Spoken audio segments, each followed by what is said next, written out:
Welcome to what's called the Novel Idea Society, which is a book club between CBC Saskatchewan and the Regina Public Library. I'm so excited to talk to you today. Whenever I say I get to chat with Marian Keyes, everyone goes, "Oh, I love her." Thank you. And I'm thinking they've probably never talked to you, but they love your work because you have written so many wonderful books. And I just wonder, I know that you have another one coming out right away, which is why we chose, again, Rachel, because of the timing of all of this, because we take July and August off. And your publicist said, why don't you do the book before? And it was my first foray into Rachel and her family. And I have to say, I could not put it down. It was so excellent. Thank you, Sam. That is incredibly generous of you. So where are you? Where do you live? Where are you located in Ireland? Dublin, a suburb.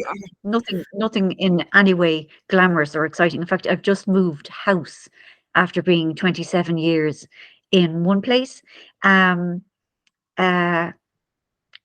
Upheaval, madness, craziness.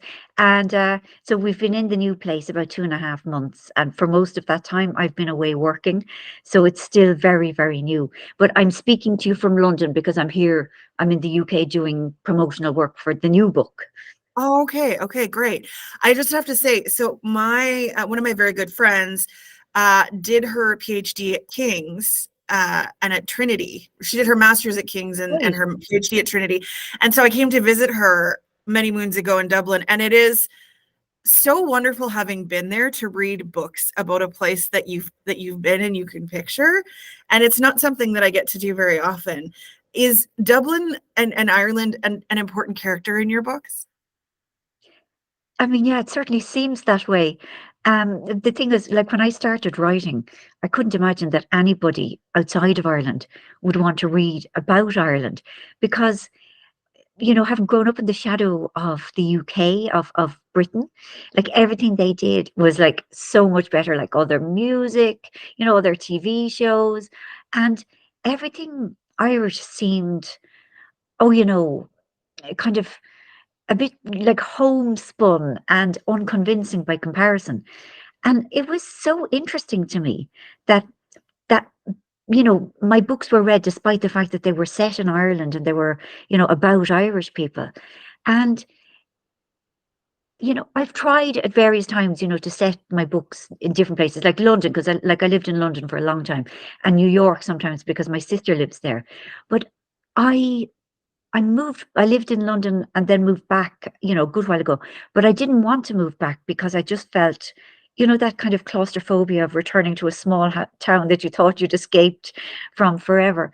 But I really love being there now. And one of the reasons is that people talk a lot.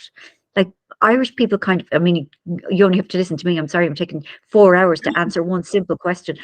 Yes, I will answer it shortly. Yes, Ireland is a big character in my novels, not just the landscape and the geography of it, but things like the smallness of it and the absolute disgraceful nosiness of everybody who lives there. Like it is impossible to have secrets in Ireland, which, as I said, used to kind of make me feel very kind of claustrophobic, but now I love it.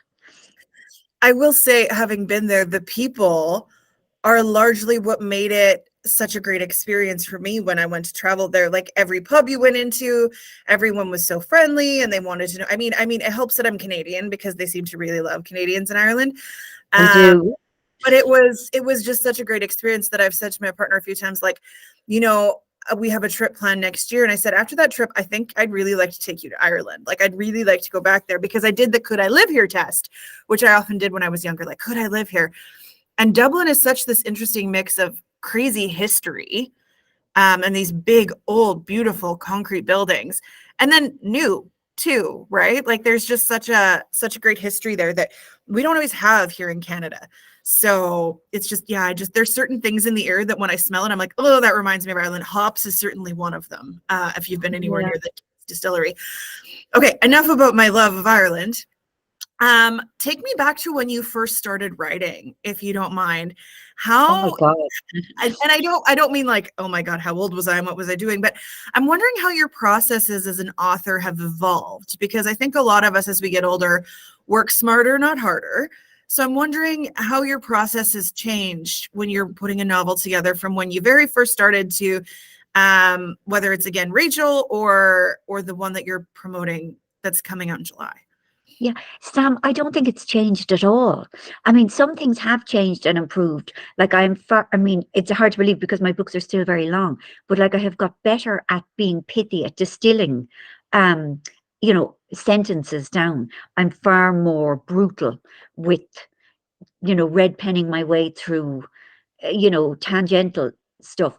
But the actual process, like it always starts very small. Like I usually start with one character, it's usually a woman, and I have a vague idea of what's going on in her life, her age, you know, what she kind of does for a living, whether she has kids, whether she's in a relationship. And I usually have one sort of issue that I want to write around, but I have no idea really of the plot. Um, yeah, no, Really? I don't. No, but like lots of people write like that. I mean, yeah, we're divided into two. There's the plotters, and then Yes. there's the pantsers, the people who fly by the seat of their pants. And Yes. that's always worked for me. Um, I I've always said, that there's no wrong way to write a book so long as Correct. you do it. So I still write very much in the dark. Like the first, I don't know, half of a book anyway, I don't really have any idea what I'm trying to say really, and who are the important characters. And it actually takes me until then to realize who my main character is. Because it's like, when you're going out for a big night and you're trying stuff on and you're taking things off and you try earrings, you try bracelets, you try these boots, and some things work and some things absolutely don't and they have to be jettisoned. And so I'm kind of feeling my way in the dark,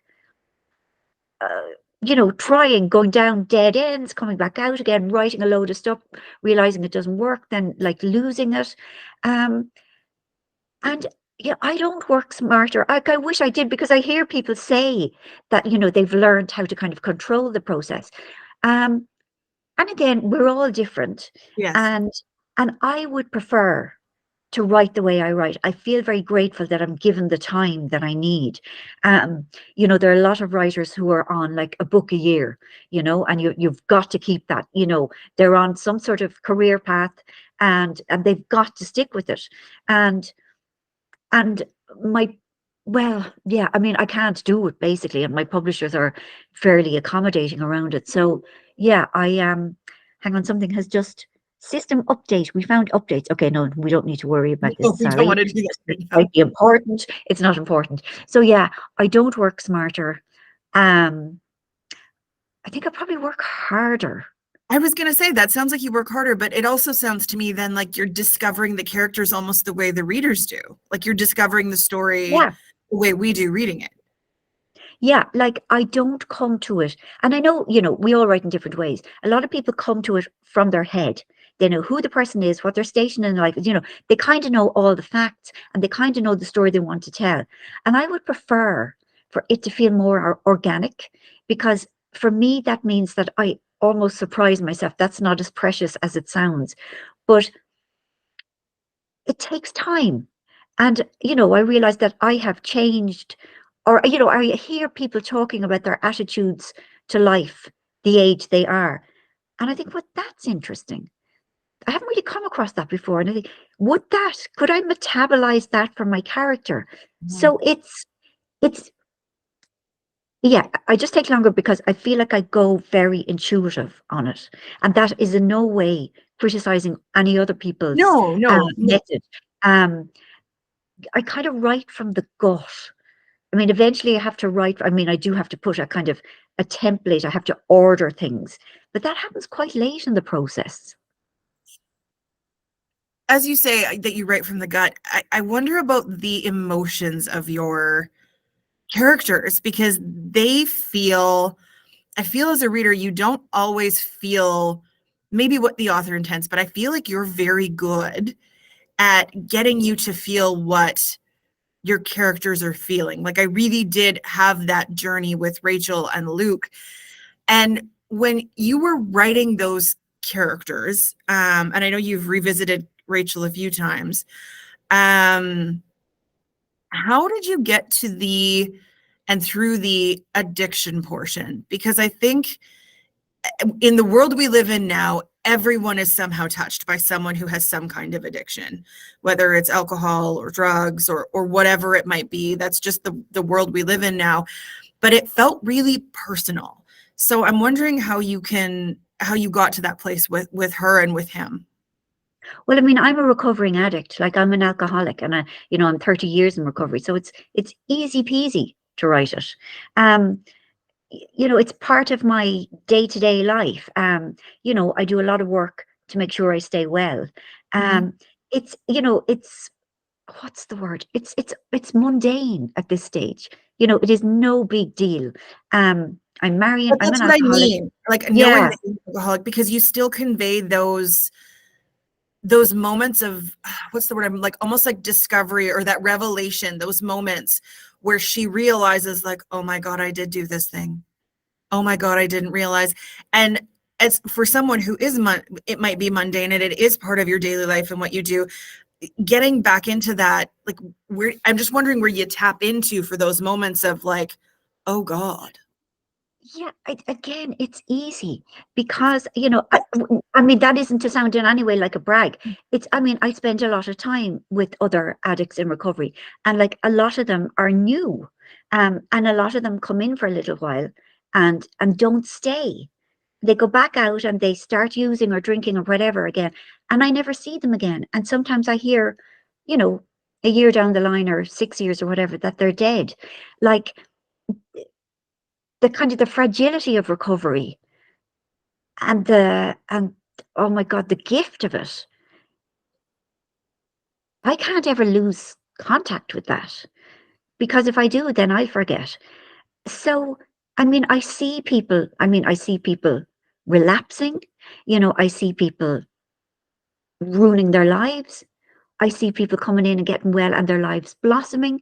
Like it's something that it's it's just part of my life. It's very much it's a really big part of my life. Um, so I'm very comfortable writing about all the, and like I'm sober a long time, and like people who don't know enough say, but like, why do you have to go to those meetings anymore? Like, aren't you fixed now? Aren't you cured? And I know that the possibility or the potential for relapse is always there in me. So I suppose I'm very humble. And again, that sounds like a braggy word, but No, not at all. yeah, I can't take any of it for granted. Like, I suppose I'm doing a spoiler, but yeah, like Rachel, like I Well, you could can relax. spoil it. Everyone who's Okay, going to be there okay, will know what yeah, happened. yeah. And the funny thing is, though, Sam, when I started to write this book, I hold on. Whoops, there goes me screen. Um, I hadn't planned that part of it at all, the Yeah. relapse. Um, I knew that they had split up and I knew that they had lost a baby. And that for me was the thing that kind of split them apart. Like had those kind of little flickers of knowledge going into it. And I knew that was kind of I don't know, the core of the book. And then Mhm. it was only when I got quite a way in, I thought, oh my God, she relapsed. And it just became really kind of clear. Of course she did. Mhm.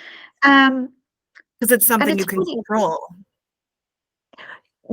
which the plot or the No, something she could control, like as a human, yes, falling into yeah, control, right? Because everything else in her life is out of control.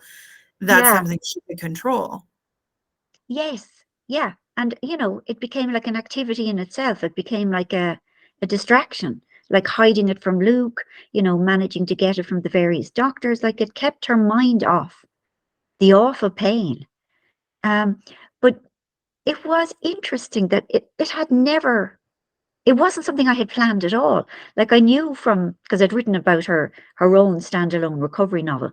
And I knew, because I've written about her sisters, I knew that she worked in a rehab facility. But the idea of relapse kind of just seemed, what's the word, unthinkable. Mhm. There we are. but it can happen, right? Yeah, it can, Not and it does. surprising. In that circumstance, I don't think anyone is even surprised that it could happen. Um, I want to talk to you about the family aspect because I love books that focus on the different lives of groups that are interconnected, whether it's a family or a group of friends. Penny Reed has done it really well with her. I don't know if you know who Penny Reed is, but her No. knitting. She has a Knitting in the City series, and it's a group of very smart women, and they're all connected. And you find out how they're all interconnected, but their personal stories. And so reading this really reminded me of that. And I love when you get the deeper look at what makes people tick and what makes them the way they are versus like just being like the quirky sister or aunt or whatever. So when you first started writing about Rachel, did you know that you were going to go this whole family route, or was this another discovery thing? Yeah, I wrote my first book when I was like, I started writing it when I was something like 5 months out of rehab. And Oh, I had no clue what I was doing. Like, I had never tried to write. I had no training, no background, no creative writing, anything. I was a big reader. That's all I brought to it. And they say that everyone's first novel is their most autobiographical. And the story of it was Watermelon was the first one. What happened to the woman in it hadn't happened to me, but her family. She comes from a family of five. She was the eldest of a family of five, which I am. Um, and it just seemed. I kind of thought every family has five in it. And like I have two brothers and two sisters. There isn't like five sisters altogether, but the family I come from, I mean, I love what you said about like a group of people, and they may not even necessarily have anything in common, but yeah, because there is some kind of framework holding, whether it's like a group of people in work, or as you say, the knitting club, or a family. You have yeah, these people that may not necessarily even really get on, but they're obliged to spend time with each other. And like you, I find that really interesting, really entertaining, because you meet people that you wouldn't kind of seek out. Um, like my family is big and noisy and very young. We all got an identity given to us, and that that stays when you go back into when I go back into my family of origin, we all sort of revert to those childhood roles, even though like we're not really like that anymore. We're not like that kind of 99% of the time. But yeah, we time travel and we act out, even though it's not healthy for us. I find it hugely entertaining. I mean, so long as we all know what we're doing, it's fine. yeah, absolutely. So when it comes to this family, um, this is book 7 or book 8 that's coming out, the new one. Oh, 7. seven, the seventh novel. Yeah. So you start writing about the family. Do you know exactly who needs to have a book about them? Because you've got spouses, you've got like, this is a big group of people. Yeah. I mean, I didn't write five in a row like it was. Yeah, there were And books in between. Yeah, yeah, yeah, yeah. But I had no plan, Sam. Like I thought if I could write one book, one would be great. But I really didn't think I'd manage more than one. Um, and looking back, it looks like I had this fabulous kind of evil plan for world domination. And, I'd start with the family of five and I'd give them all their novel. And then when I ran out of them, I'd start doing sequels. I mean, again, it comes from the gut. it's It, working you for know, you. oh, it's hard. Well, I mean, it's just that I don't kind of decide, sitting there kind of, it's been a while since I did a Walsh book. How about we do, the sister who suffers from depression, or or the good sister. It's kind of, the book finds me, and that's not actually true. It's, but things go on in our subconscious that, Mhm. we're not always aware of until it breaks the surface. Um, yeah, so now and again, I think, yeah, let's do It's another one. time to, it's time to Yeah, revisit this family. yeah. I want to talk about the publishing industry a little bit because it's such an interesting beast, especially now with the way people are using social media and everything to get noticed. I mean, you had to slug it through the good old fashioned way because you've been in this a long time. How did you get your first book deal? Oh my God. I mean, it was like, it, okay, right. I was out of rehab, um, like, I don't know, 3 months, we'll say. And just before I had stopped drinking, like in the final horrific crash and burn, I had started writing short stories, which came as a complete revelation to me because it was something I had never done and I hadn't even realized that I wanted to. Um, and I do think the timing was significant because I had kind of stopped going to work, I'd stopped seeing people, and I was thinking about not being on the planet any longer. Like I was in a very, very dark place. And one afternoon, I started writing these short stories that were, I wrote this kind of bizarre, kind of quirky thing that at the time I thought was a work of absolute genius, and like it wasn't. But it lit a spark. No, God, no, it was far from it. But it lit something in me. It kind of lit a pride in me, and I had enjoyed it. And I wrote a few more, and then the wheels came off in a big way. I went off to rehab, and I came out, and eventually I went back to my job, and my attitude was really different, and I decided I would send the short stories to a publisher in Ireland because I thought like only an Irish publisher would publish an Irish one. I was living in London at the time, and I sent them to a publisher. I'd read one of their authors' books while I was in rehab, and I sent, you see, and I had no idea how you went about this. Like I didn't come from the sort of family that had any sort of publishing connections. Like I had no kind of, gorgeous godmother who would like let me intern and read her slush pile. There was none of that. Like There's it no was, TV movie. say that again. There was no TV movie. No, no, I didn't know how you went about it. So I sent my short stories off to this publisher and I sent a letter saying that I had started writing a novel because I thought if I said that, they'd take me more seriously. But I hadn't started writing a novel and I just couldn't. No, and like I was never going to do it because I thought short stories are lovely because they're short. Like you write them fast and you show them to people and people say you're great and it's all about instant gratification if you're me. But I thought a novel was going to take like 9 months or a year. Like how could you wait? How could you endure that amount of time, like trying to create something? And they wrote back and they said that they liked the short stories, but they're a bit too weird. And could they see this novel? And I had nothing, nothing. And, but I thought I'll give it a go. Um, and you see, when you read a lot, Mm-hmm. you know about narrative, like, Mm-hmm. things happen to people. And, and also, I suppose I wanted to write in a conversational way Mm-hmm. because that was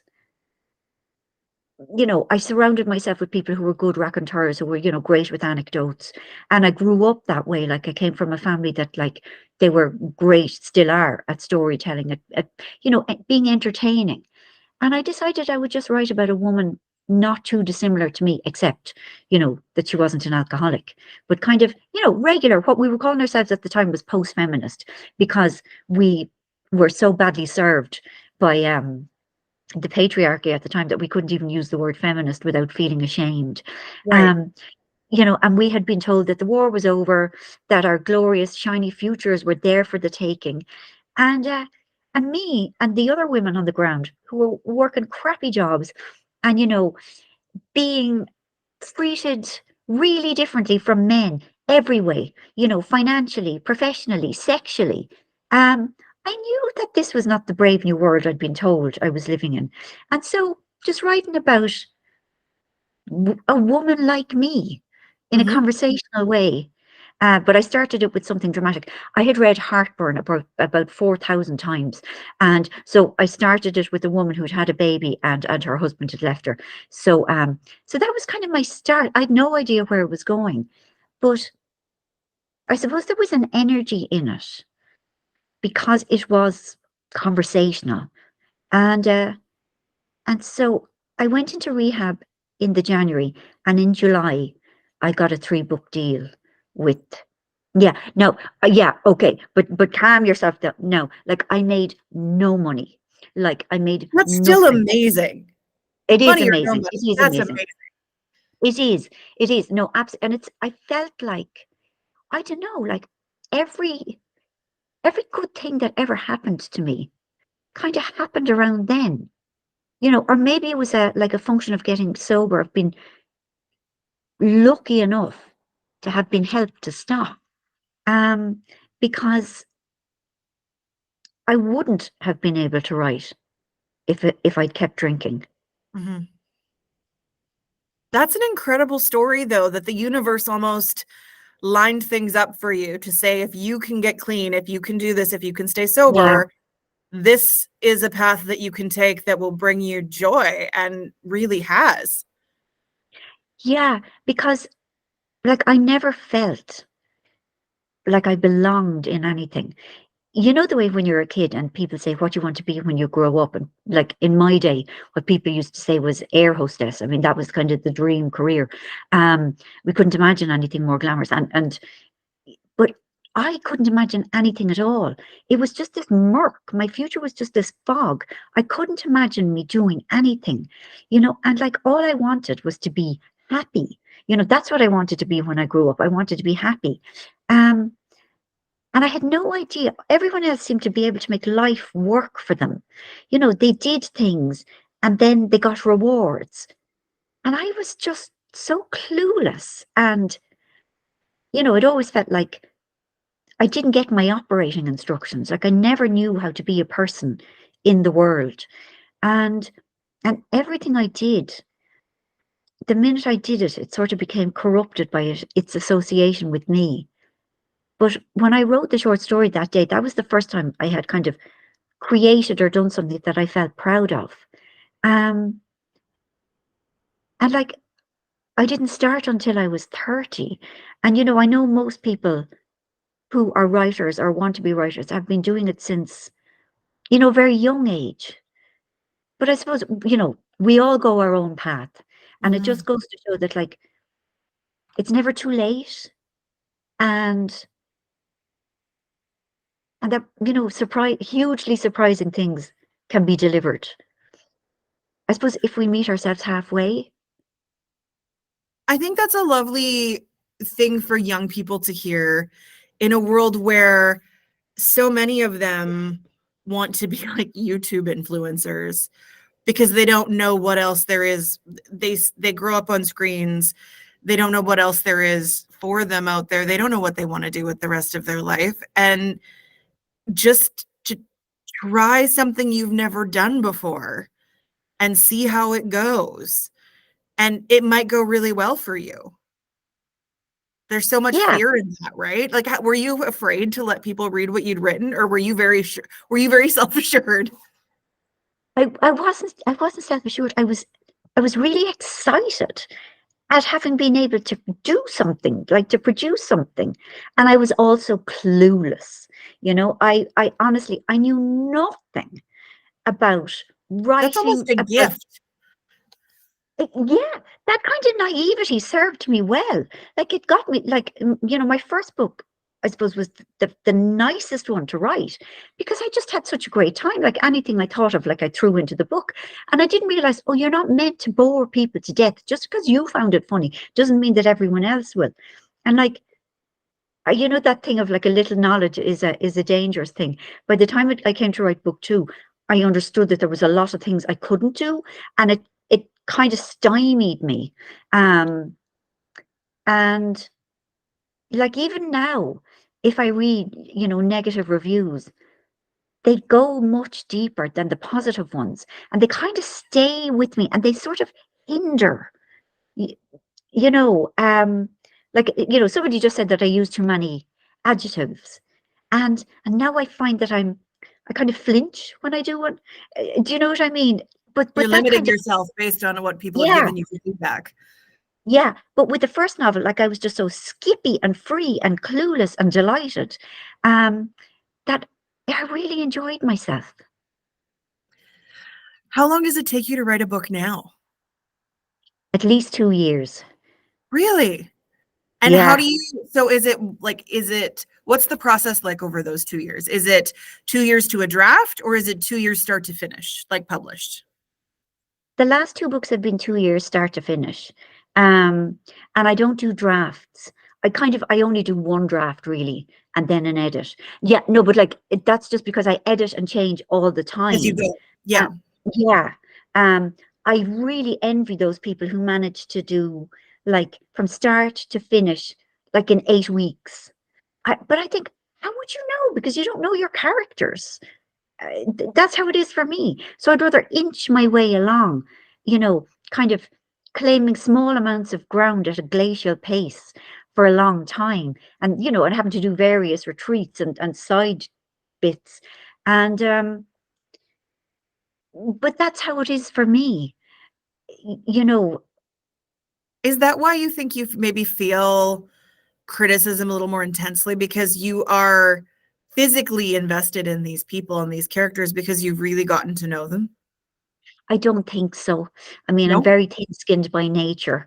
And I think nobody, honest to God, nobody enjoys criticism. No matter what we do, whether you're a shoe mender or an accountant, or a primary school teacher, like to be told that something that we were proud of or that we take pride in, to be told that we've done it badly and we had no idea of how bad we were. No one's ever going to be delighted about that. That's You know, fair. and yeah, and it's very bad for confidence. Um, and I suppose in a way it matters how bad news is delivered. If somebody takes you aside quietly and compassionately and says, I love you, but um, that doesn't hurt as much. And I think also there's something very mortifying about it being in a public space. Mhm. You know, like all those bitches from school that were mean to you, they can read it. It's like, and they can go, ha ha ha ha. We Yeah. told you were crap all along. Yeah. No, I've never been good with criticism. Do you I've read got a your filter. reviews? Do you read I your mean, reviews?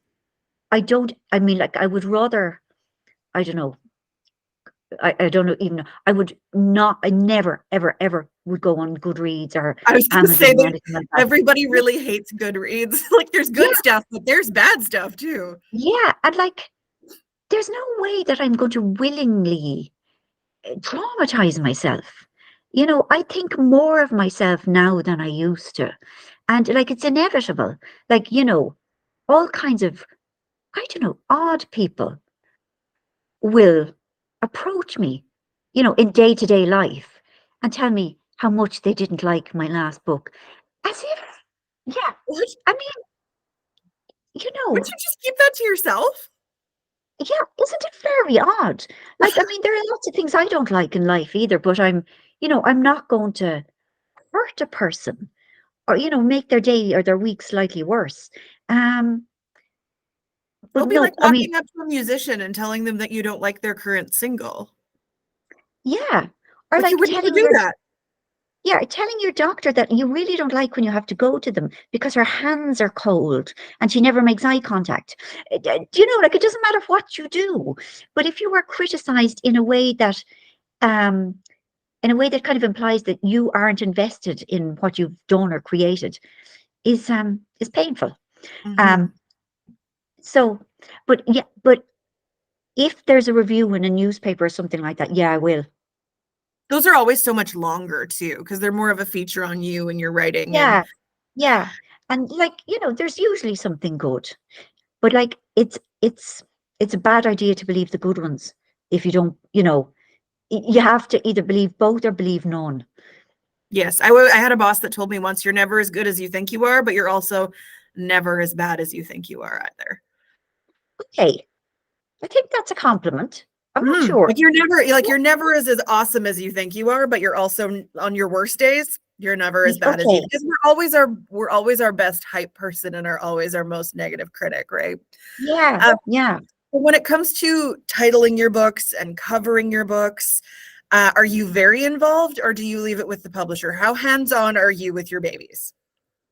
I have no say whatsoever over the covers. Okay. Yeah, the names, the titles sometimes come like straight away, which is lovely. And sometimes it's absolutely like it goes right to the wire before I manage to pull something out. And sometimes my publisher, I had 2 books ago, I had a book called Grown Ups, and that was my publisher's. It was my actual woman, Louise Moore, who was amazing. She came up with that. So it depends. Um, but I think people kind of forget that like publishing is there to make money, Hmm. and that the publishers will create jackets or covers that the book wholesalers can be persuaded to buy in in large quantities because they're convinced it'll sell, you know. Uh, So I don't think there's any kind of point being precious about it. I've Um, talked to some authors who want like get right down to like the color and the font and everything else. So that's why I ask, is I find it interesting the things that the hills some people choose to die on right. because your Yeah, name is on the book, right? But yeah, it sounds to me like you're more focused on, is it a good story? I'll let the completely. experts package it the way it needs to be packaged so it sells. Exactly, exactly. I trust my publishers. Yeah, they haven't let me down, and that's their job. Hmm. And my job is to do the words, and they can do the colors and the drawings. Hmm. Um, you know, and like it's not going to matter. Like my opinion is not going to be listened to, so I'm not going to waste my energy. So tell me about, I know we haven't delved super deep into again, Rachel, but I just love picking your brain as an author who's been doing this for a long time. And this is just a thrill for me. But tell me about this next book that's coming out in July that you're doing all this publicity for. Okay, it's about a woman who does a kind of a COVID midlife pivot. She's been working in New York as a beauty PR, which is everyone's dream job, except she's burnt out. She's 48, she's menopausal. She had to lock down with her long-term partner, but they had never lived together.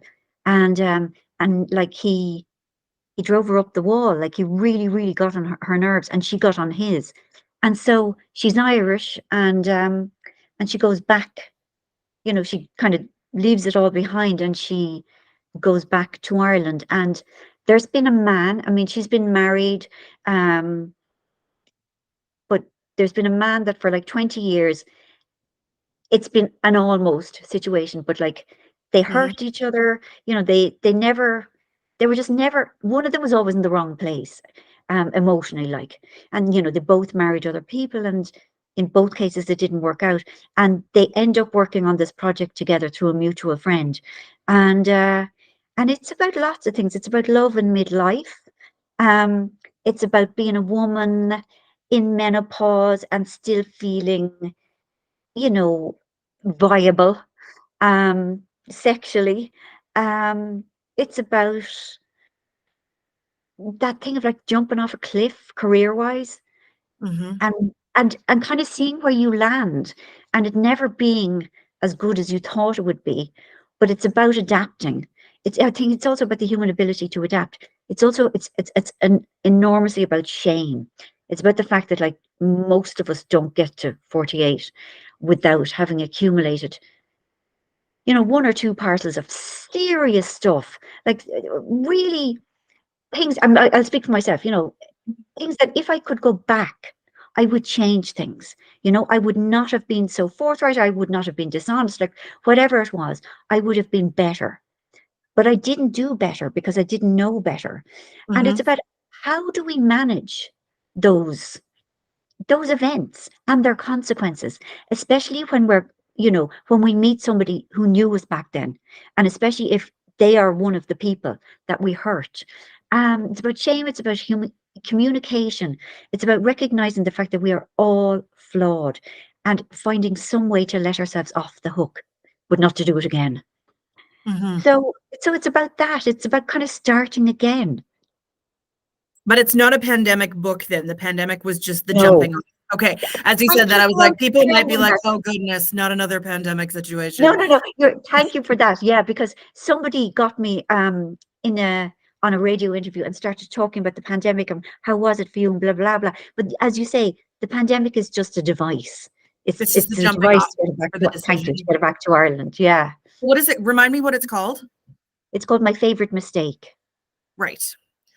Okay. The one thing that you've mentioned many times, and I keep meaning to ask you about, but then we get swayed into another conversation.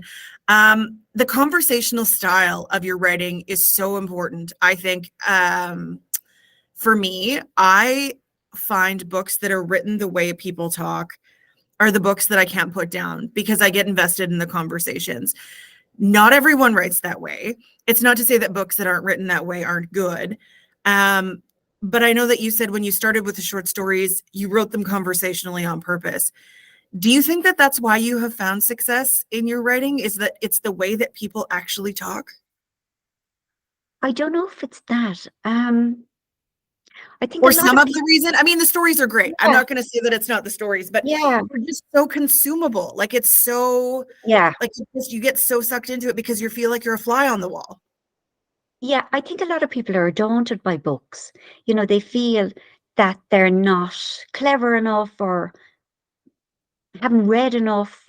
You know, they feel that they're gatekeepers, you know, and that they're not kind of allowed into that world. But when, you know, when you start one of mine, it's there is nothing to scare the horses.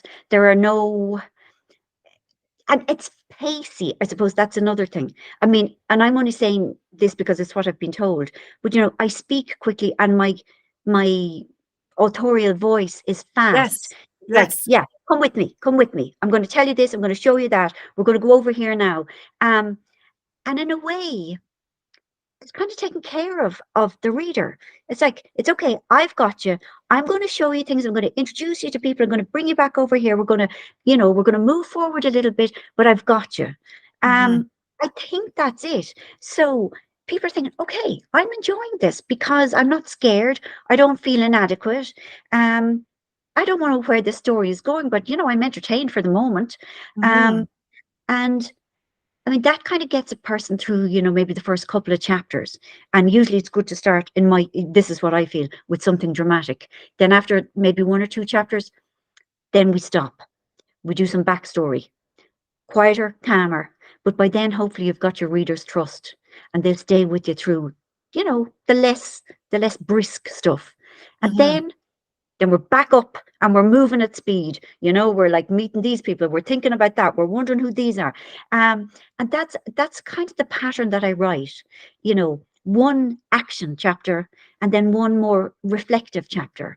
And so I'm hoping that the reader doesn't kind of notice the reflective ones. You know, that they obviously they take in what I'm telling them, but that they don't think, oh, it's kind of a bit dull now. It's gone a bit reflectiony.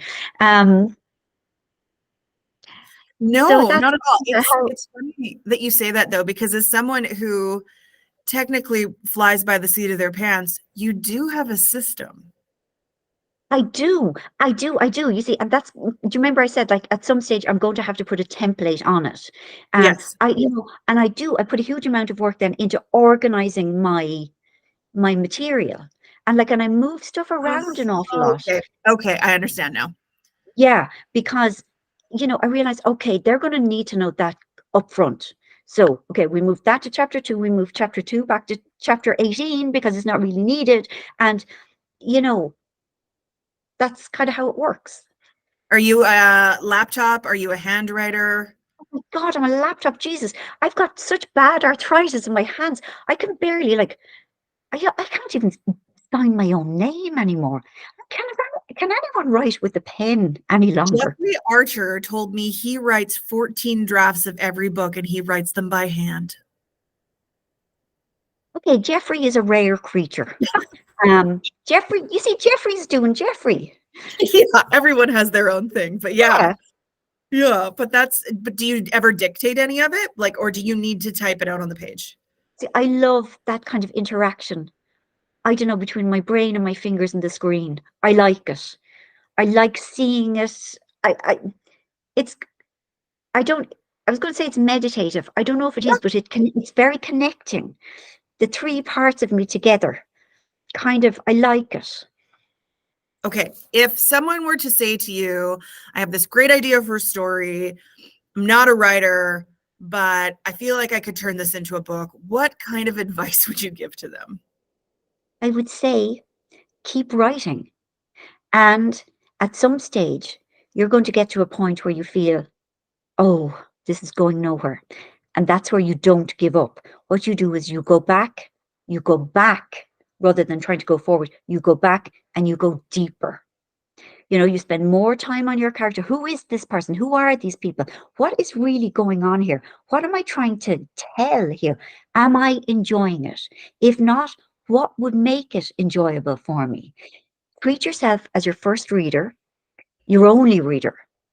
Forget that anyone else is going to read this, because the fear of one's ex-husband or one's daughter or whoever reading what we've written can be very, very limiting for a writer. And what a writer needs more than anything is extreme, radical honesty. Um, don't be afraid to make your characters unpleasant.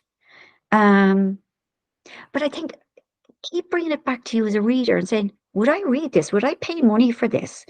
And if not, why not? And if so, why? What's working here for me? I'd also say be very, very, very careful who you show early drafts to or early pieces of your work to, because people get really weird when people start writing. Um, Really? yeah, people close to you can get really kind of, am I going to be in it? Is this about me? All of that sort of stuff. Or people can just be kind of threatened when you've done something unexpected. Mm-hmm. And I'm not saying anything bad about them. It's just that they don't know how to manage their feelings in this time of Mm-hmm. turmoil. And what they might do is say, oh, I don't know, it's not really for you, is it? I mean, this really isn't any good.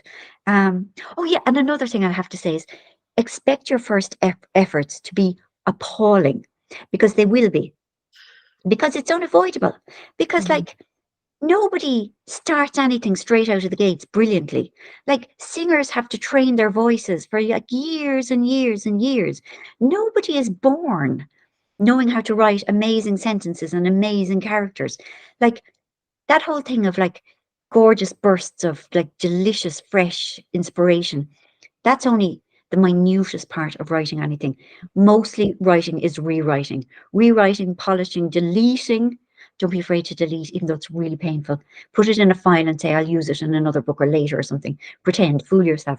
But yeah, it's going to be terrible. And then, on your 10th rewrite, it'll be less terrible. That is such good advice. My last question for you, because I feel like I could ask you questions for hours. You're so delightful. What are you reading right now, or what are some of the best books that you've read lately? Okay, I've just finished a book by Rainbow Rowell. I don't know how to pronounce it. She's a US writer from, I think, Nebraska. It's called Slow Dance, and it's a love story, and it's about these really decent people. Like, their lives are not terrific, and it's just gorgeous. It's very believable. The dialogue is lovely. The people are. I was really rooting for them. I found it very moving. um, then there's a book coming out on the 6th of June in this part of the world. It's called Welcome to Glorious Tuga or Tuva. And it's by, oh my God, she's a London writer. Oh, Jesus, I'm so sorry. It's my Hang on, I'll Google. menopause brain. Yeah, if you could. Natalie, no, Francesca Siegel? Francesca, yes, Francesca Siegel? Segal. Seagal. Yes, yes. Yeah. Oh my God, it is absolutely gorgeous. It's set on this non-existent island, I don't know, somewhere in the South Pacific. She's this British expert in toads or newts or something that goes out there to do a year's study for it's it's a love story, it's a family story, there's a missing dad in it. It's it's really beautifully written, and it's utter escapism. Normally I read a lot of crime. Yeah, the new Anthony Horowitz. I think it's M is for Murder. It's hilarious. He is so funny. I mean, crime shouldn't be funny, but he is. Mhm. But I usually have several books on the go. I'm reading Gabor Mate, The Myth of Normal. Like, I I love have that him. on my nightstand right now. Oh, I love him. He is so compassionate. He's Mhm. just such a beautiful soul. Well, this has been so nice, and I so appreciate your time. I know you were so busy, A and when pleasure. they said she loves to do book clubs, I went, "Oh my God, sign me up!" Yeah. So, we will. This airs at the end of June. This is our June book, but we were trying to You. get it all figured out, and then we'll get people into your book in July. Thank you so much for your time. I've so enjoyed this and so appreciate Pleasure. it. It was lovely talking to you, Sam. Thank you so, so much. And Thank enjoy you. your 2 months off. I I hope you will. have a lovely summer. You too. Thank you so much. Take care. Thank you. Thanks a Take million. care. Bye.